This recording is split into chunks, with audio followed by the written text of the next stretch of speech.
السلام عليكم ورحمة الله وبركاته. أبطالنا أبطال أولى إعدادي، كيفكم يا شباب؟ يا رب تكونوا بخير.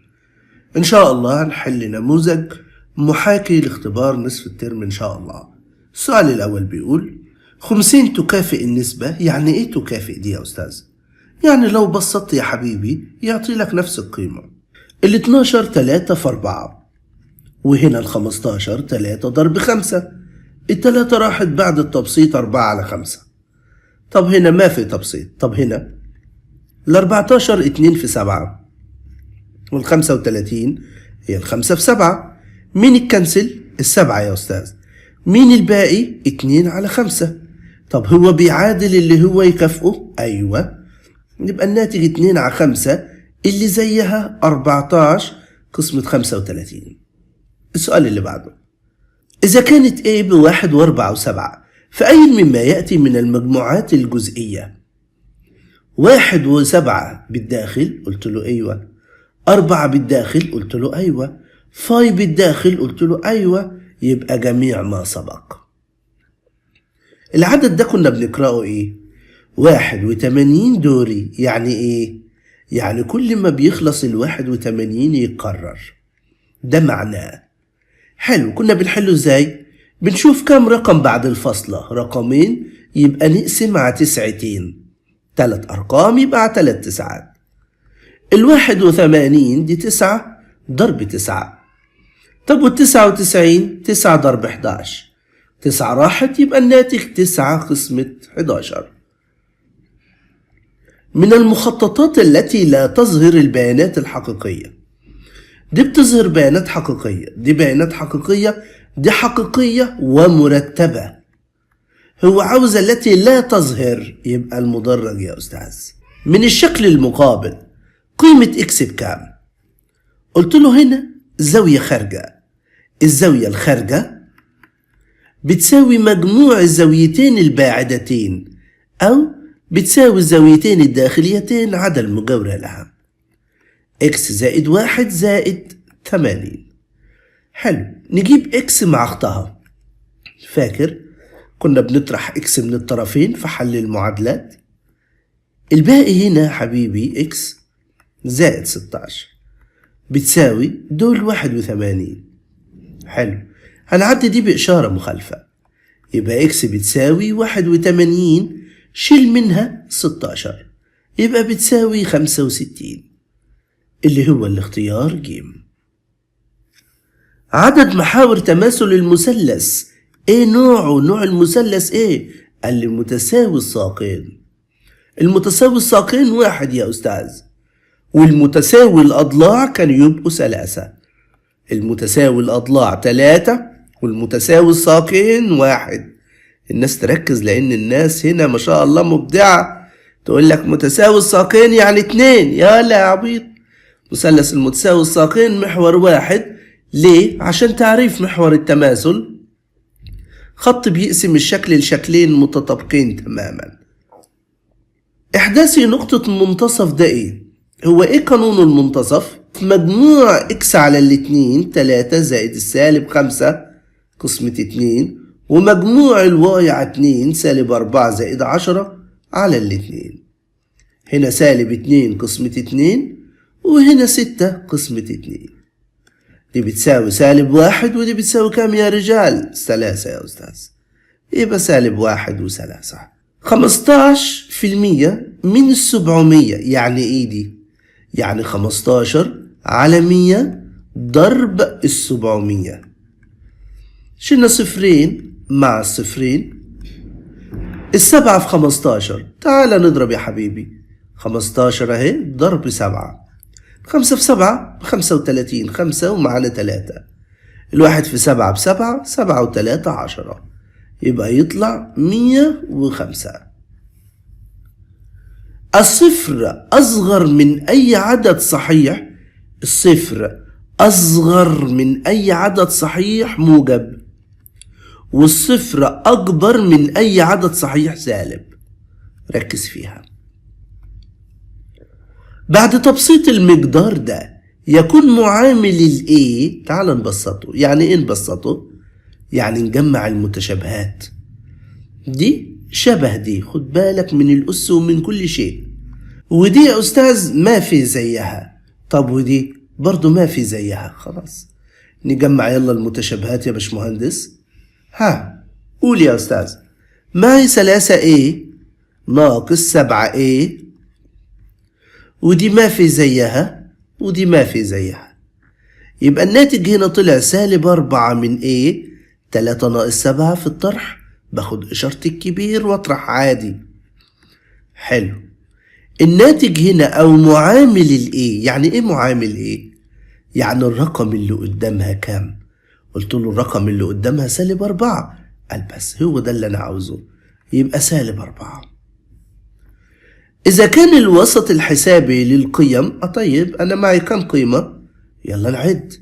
أدي قيمة 2 3 4 5 6. بيقول إن الوسط الحسابي هو 9. قلت له كان في عندي قانون يا أستاذ كنا بنمشي بيه ظريف كده. كنا بنعمل مثلث كده اهو، ونقول هنا الوسط وهنا المجموع وهنا العدد. انت معك ايه؟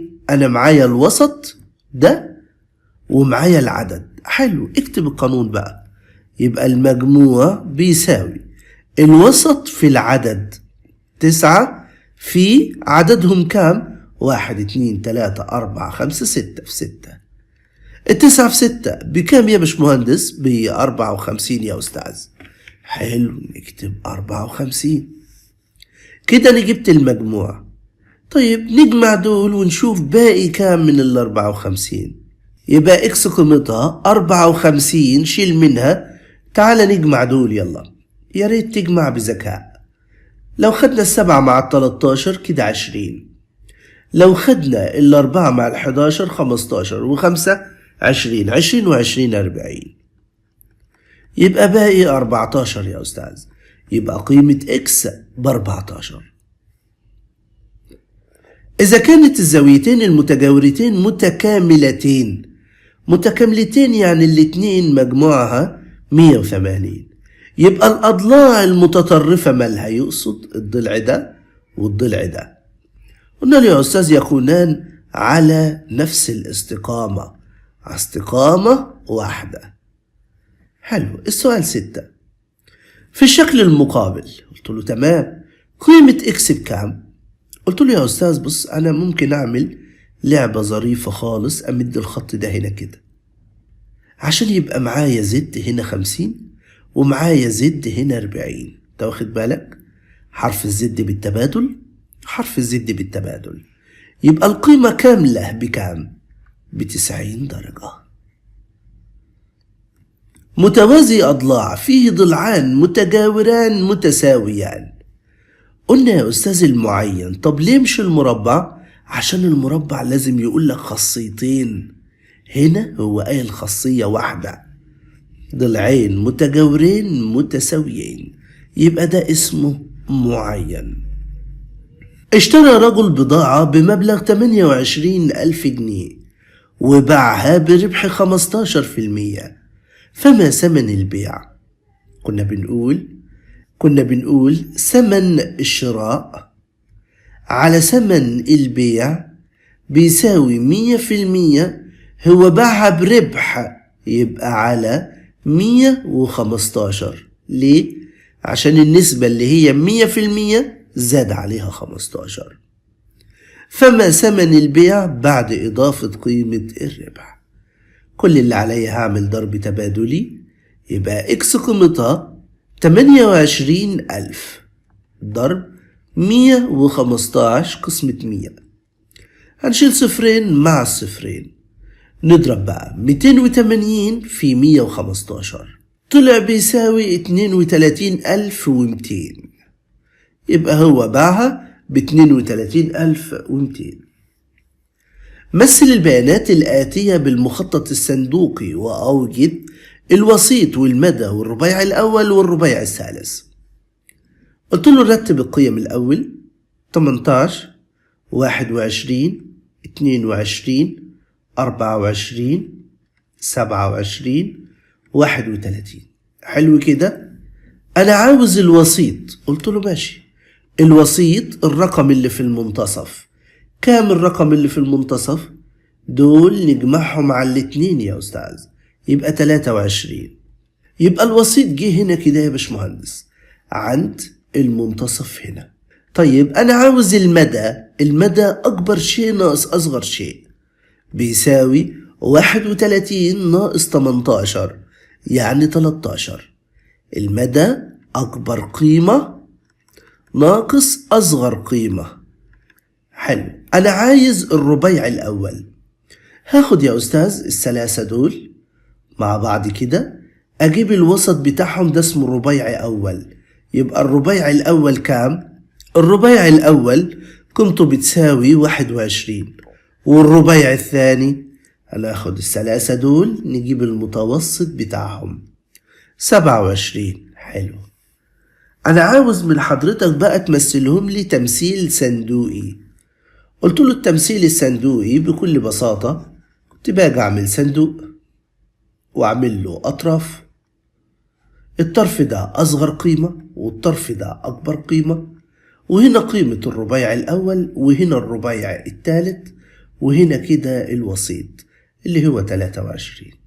بس كده يا باشمهندس. أوجد مجموعة حل كل من المعادلات الآتية. هنا هنعدي الثلاثة بإشارة مخالفة، يكون 2x بتساوي 10 ومنها x بتساوي 5. يبقى مجموعة الحل في الأعداد الصحيحة هي 5. طب هنا نعدي 8 بإشارة مخالفة، نصف x بتساوي -3، 5 ناقص 8. نعمل ضرب تبادلي يبقى الإكس ب6، يبقى مجموعة الحل هنا -6. طب وهنا نضرب 7 في كامل القوس وال5 في كامل القوس، وركز ايه ده بقى؟ قول يا أستاذ. بص يا حبيبي، نضرب 7، 2 في 7 ب14 من إكس، 7 في 1 ب7، اوعى تنساها، إياك تنساها. 5 في إكس ب5 إكس، زائد 3 في 5 بكام؟ ب15. يلا نجيب إكس مع إكس، كده 9 من إكس بتساوي 15 زائد 7، كده 9 من إكس بتساوي 22. يبقى إكس 22 قسمة 9. هل ده صحيح؟ قلت له لا. قال يبقى مجموعة الحل هنا هي فاي، المجموعة الخالية. ارسم مثلثا أطوال أضلاع 4 و5 و7 باستخدام المسطرة. أنت عاوزني أرسم مثلث 4 و5 و7 دي أطواله. هنرسم مثلث بإيدينا كده، هنا 4 و5 و7. تعالى يا باشمهندس نجيب المسطرة، وليكن هي دي المسطرة. نقيس أول حاجة الخط الأفقي اللي هو قيمته ب5.